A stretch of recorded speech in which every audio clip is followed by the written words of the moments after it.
విలక్షణమైన నటనకి పరిపూర్ణమైనటువంటి రూపం కోటా శ్రీనివాసరావు గారు. మహానటుడు, ఒక లెజెండరీ క్యారెక్టర్ యాక్టర్.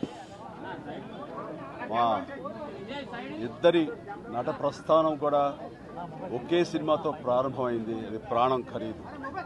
అఫ్కోర్స్ ఇక్కడే నారాయణమూర్తి ఉన్నాడు. నారాయణమూర్తి కూడా ఆ సినిమాతోనే ప్రారంభమైంది అనుకోవచ్చు. సో సుదీర్ఘమైనటువంటి ఈ నట ప్రస్థానంలో మా అనుబంధం వెనవేస్తుంది. అంతా ఇంత కాదు. ఆయనతో నటిస్తున్నప్పుడు తెర మీద ఆయన నటనను చూసి అద్భుతం అనుకోవడం వేరు, వ్యక్తిగతంగా 1-to-1 కూర్చున్నప్పుడు ఆయన చేసే చమత్కారాలు కానీ చెప్పే జోకులు కానీ అవి ఆద్యంతో చాలా ఉత్సాహపరుస్తుంది. దాంతో షూటింగ్ ఉందంటే కనుక ఇవాళ కోట శ్రీనివాసరావు గారు ఉన్నారు, ఇవాళ చాలా హుషారుగా బాగుంటుందని ఉత్సాహంతో వెళ్ళేవాళ్ళం.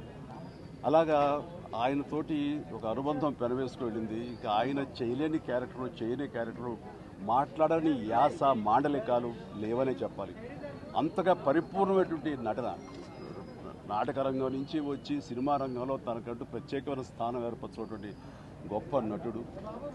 ఆయనతోటి నాకు ఎన్నో సినిమాల అనుబంధం ఉంది. ప్రతి సినిమా ఒక్కొక్క అద్భుతమైనటువంటి నాకు ఒక ప్రత్యేకం. అండ్ అలాంటి మా కోట శ్రీనివాసరావు గారు ఈ రోజున లేరు అనుకోవటం అనేది నిజంగా చాలా తీరని లోటు.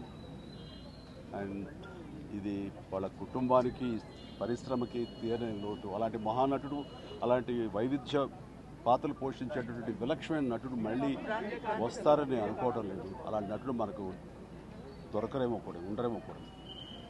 అది ఎవరు పూర్తి చేయటువంటి చాలా భారీ నష్టం ఈ పరిశ్రమకి.